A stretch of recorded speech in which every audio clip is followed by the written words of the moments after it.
So I'm here today. Welcome to Anna Lerner. She is a friend of a friend. We met on LinkedIn and I got a little bit into her work and I was so blown away by the work that you're doing and really excited to have you join today and talk a little bit about what you're up to now. Kind of you've had an amazing career and learn about how you got into the world of everything that you're working on. So yeah, maybe just to start, tell us a little bit about what you do today and kind of what brought you here.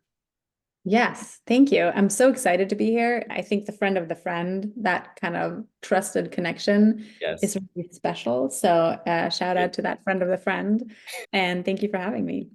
I'm a recovering economist. I worked on, we called it sustainable development in the beginning. Now we would probably call it climate since 2007. I worked across some of the biggest platforms of their kind. So the World Bank, which is obviously the largest development finance institution in the world, Facebook, now called Meta, a major social media tech platform for those of you who haven't heard of it. I don't think As well, I think at this point probably everyone has.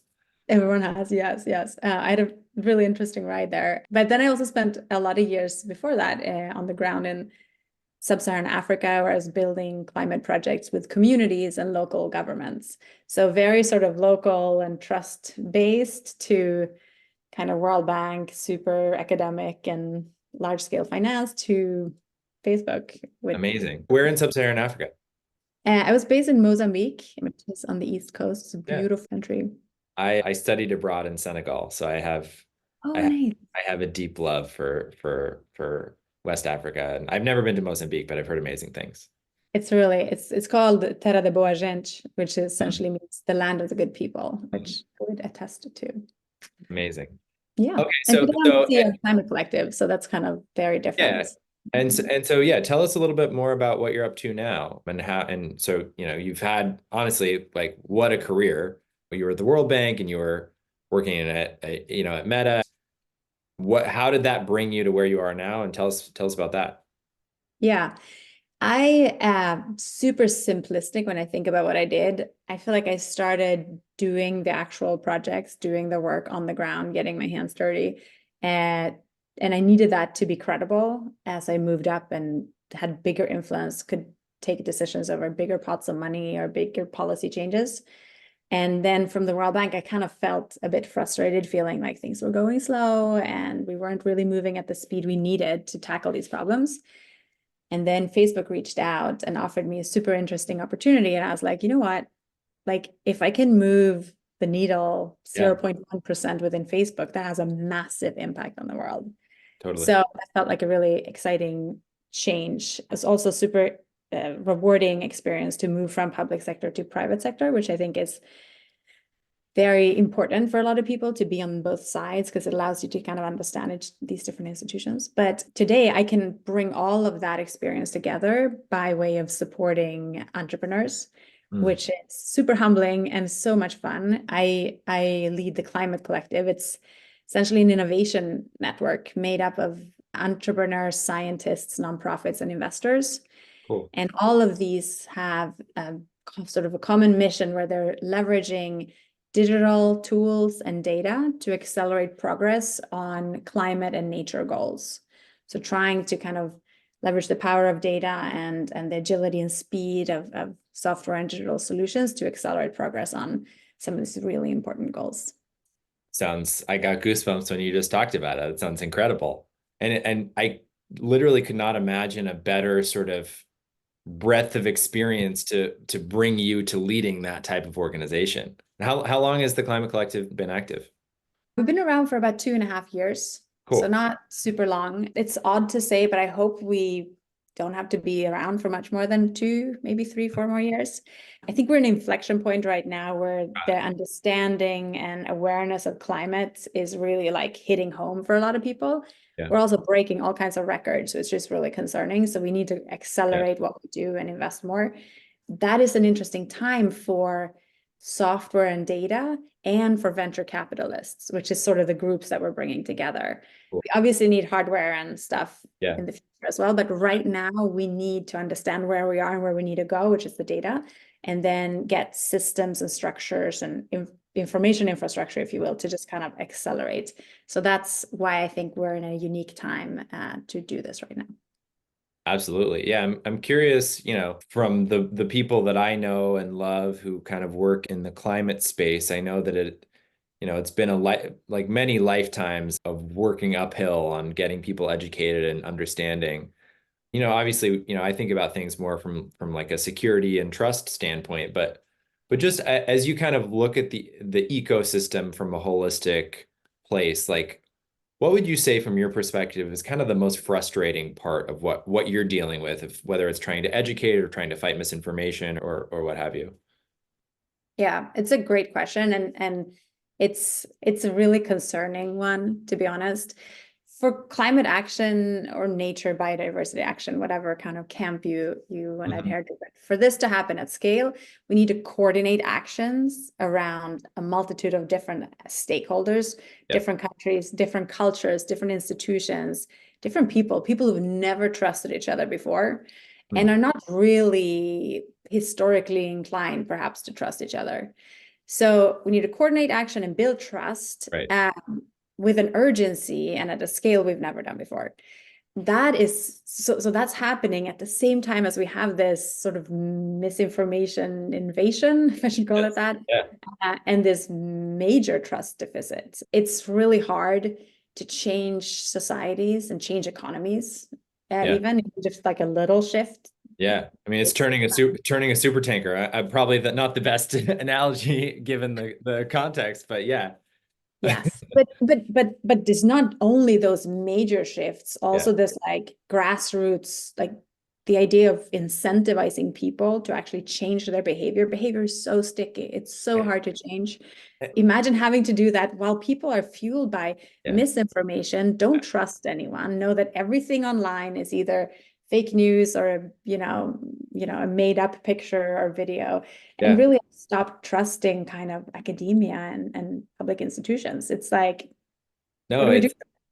I mean, I think we're coming at the problem from different places, but we're really looking at the same issues, right? Where with Kibu, we're just thinking about like as trust in institutions breaks down and as sort of misinformation reigns supreme, really the only places that we can look to where trust still exists are within like these very small, like either networks of friends or families or close colleagues and kind of like having to rebuild almost the infrastructure of trust with a new like institutions used to kind of be like the objective truth and and they kind of no longer can be, and so it's like how can we rebuild the infrastructure to where the sort of the foundation of our trusted society is actually in like these small nodes where trust is high, and figuring out how to kind of, the really the quote that like I was doing in a podcast interview, hilariously enough, 5 years ago, and I was interviewing a woman named Judy Estrin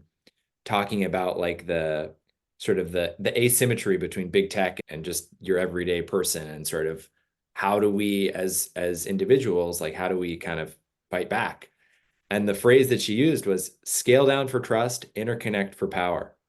And that's kind of what we're talking about here, is like what's necessary is like we need to start small and really the ripple effects start there. And that's how you kind of build this ecosystem of, the VCs can trust the activists and vice versa, who need to be able to trust each other on a certain level. Yeah. Or at least like work towards the Yeah. same direction. Like See- yeah, Yeah. Yeah. align See that on kind of the direction of travel. there is a destination in mind, and that destination is like we need to prevent, climate Yeah. collapse. Yeah. But it's so interesting you say that. And I think like I'm raised in Sweden. In Sweden for the longest time, it's a small country and kind of insular with our own language. We really trusted governments. Like, Yeah. we were totally comfortable paying taxes because we Yeah. trusted the government that we elected will make the right decisions for us. And having lived in the United States, which is massive, like we're Yeah. 9 million, you're, I don't know, 330, 340 million, with lots of different states, with different culture. Like it dawned upon me that it's really only in those smaller systems where you can build that kind of outsourced trust for a while. And I'm not sure it exists in Sweden anymore. So yeah, going back to basics, to like those, like your friends group or your family or Yeah. those local kind of connections that you can complement that like Yeah. digital trust with maybe an in-person face-to-face connection, I think is really important. Yeah, I mean,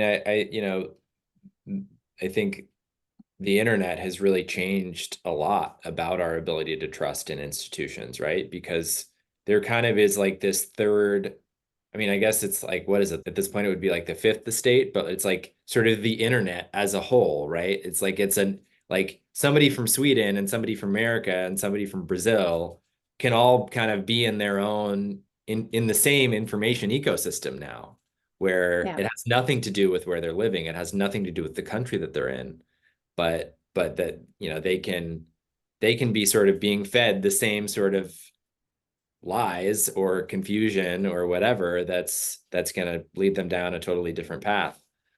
I'm curious, you've kind of been inside several different beasts, of the ones that you can tell, what's kind of the craziest story that you've had over the course of your career that might be, relevant to this conversation?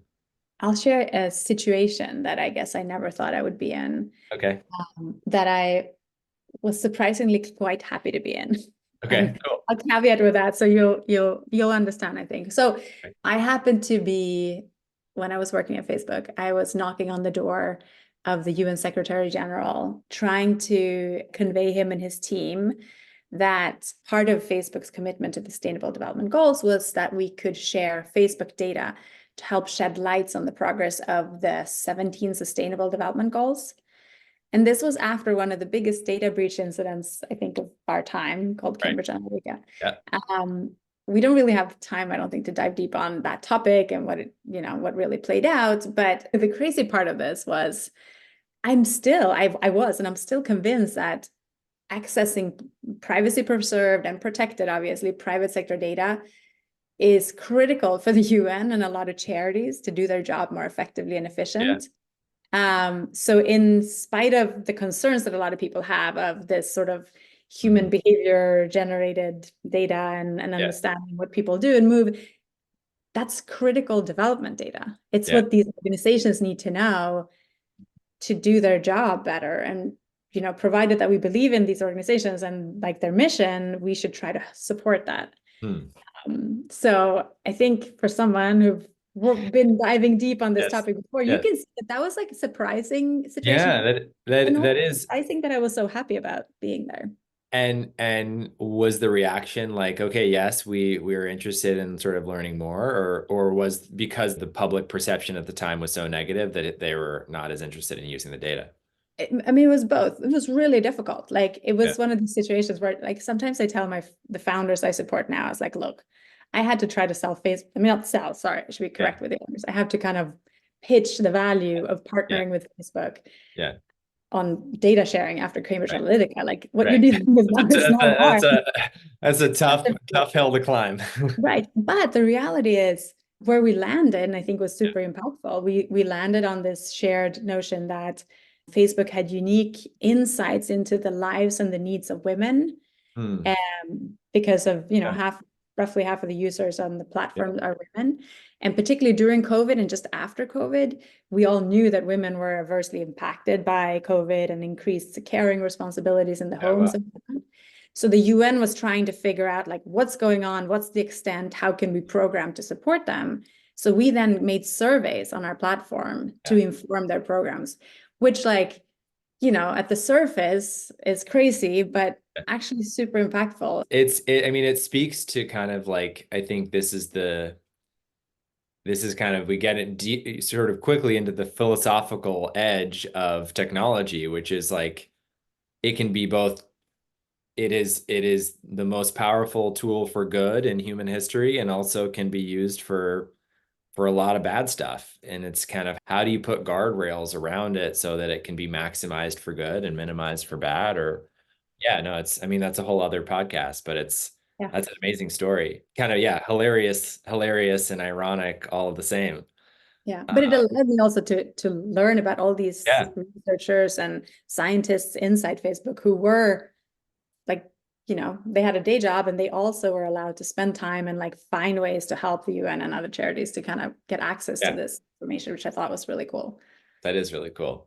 I mean, we talked a little bit about kind of where we see things going, sort of scaling down, and where I think we're quite aligned there in terms of how we reorganize around trust. But are there any, like, on sort of the policy side, are there any legal decisions or laws or any even tech advancements that you're seeing that are kind of helping spur some of that along? I think you're uniquely positioned on the policy side more than perhaps anyone else I've interviewed on this. Yeah, I'm not sure about the legal side. I think regulation currently is kind of trailing behind. We're having a hard, I mean, just looking at kind of regulation around big tech and whatnot, it's like policymakers are having a really hard time even Yeah, catching up on where tech is to yeah, make the right questions, and like forming policies will, is even harder and taking even longer. So I'm frankly not super optimistic about yeah, policy's ability to rein this yeah, in.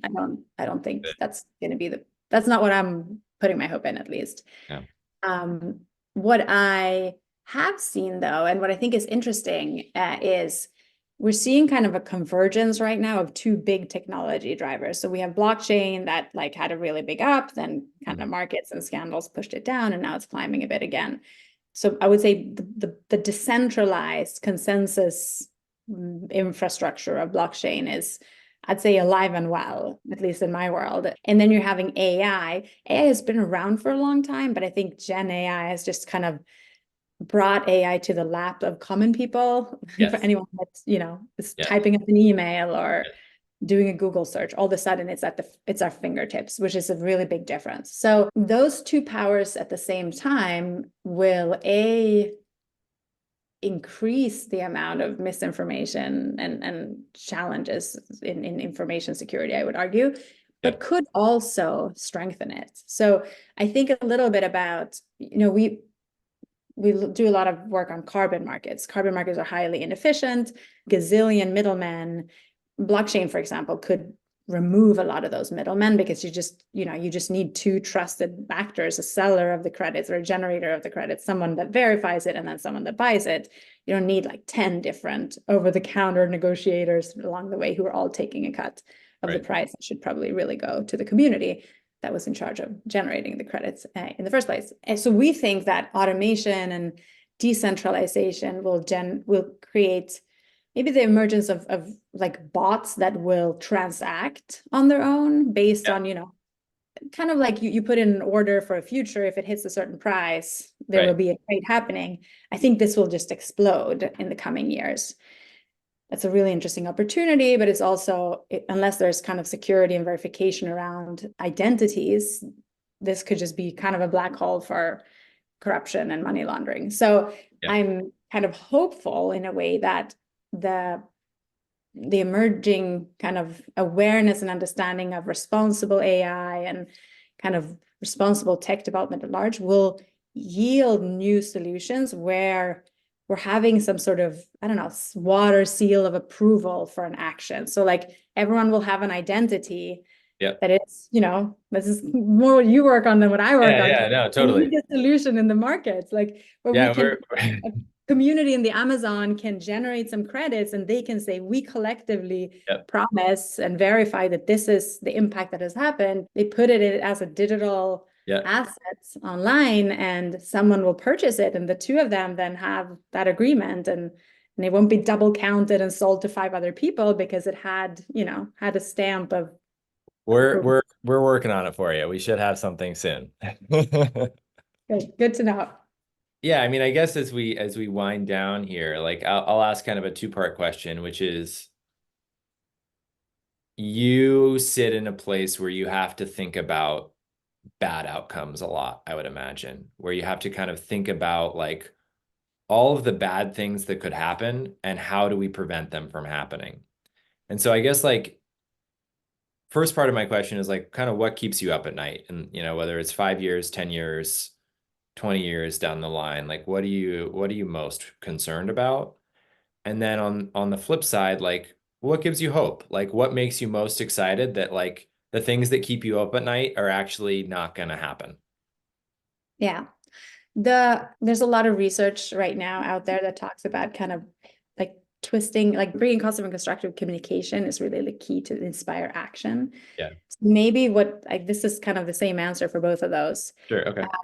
What keeps me up at night is really that the doom and gloom of the reality we're facing. Like it's going to be shit. Like Yeah. we're losing animals and birds and species and ecosystems at a rate we've never seen before. The oceans are warming. You know all that, right? It's it's really bad. It's really bad. And it's not going to be one day that like there's a Yeah. big explosion and life is shit. No, it's going to No, be slowly worse and it's worse. And honestly, it's the boiling frog. it's the boiling frog, and it's not you and I who are going to suffer, right? It's not you and I who are going to suffer, Yeah. at least in the beginning. Yeah. So there's like an equity piece, and there's like this, yeah, the boiling frog and the doom and gloom. And I'm really worried that groups that have an incentive or have an interest in slowing the change are just going to use this super cheap, super easy tactic of spreading like misinformation, but really doom and gloom. They don't even Yeah. have to say climate change isn't real. They just have to kind of pump you with enough scary information. And we then cognitively turn off and feel like, oh, There's it's nothing too we can do. much. I can't do Yeah. anything. Yeah. So people Yeah. give up. Yeah. That's the worst things that can happen. Wow, So that is, well, yeah, that is, yeah, that I hadn't really thought about that, but I think that that really feels accurate. it's a cheap tactic. We Yeah. like groups have done it around elections and showed that people sit at home, don't go vote because Yeah. there's You no know, hope. I mean, yeah. Yeah. it's even easier to do it around climate. Anyway, so what Yeah. gives me hope, because we need to end on something Yeah. positive, what gives me hope is that nature is so resilient. Like I walk around in nature, I live not off the grid, but live in the forest in Maine. We're really ruining this planet, and I still see species and ecosystems adapt. Yeah. And they come every spring. I mean, spring is now, all the little flowers are coming up, the birds, like trees are budding. This brings me so much joy and so much happiness because I see how nature is resilient. So I think there are enough of us out there who see this and who will see this and who will just say, you know what, I'll put my professional energy and the resources I can spare to support this cause, and we'll solve it. Well said. Wow, what an inspiring conversation this has been. I'm so grateful for your time and all of the energy that you're devoting to this. Truly, like, just grateful to have met and excited to, to try and support in the way that we can with the technology that we're building. And I definitely think, we're very, very much on the same page at how we're looking at this stuff. So I think this will be the first of many conversations, and just grateful for your perspective and your wisdom. Thank you so much. Thank you so much for having me. I'm so much happier knowing that you all are out there working on this issue. Thank you very much.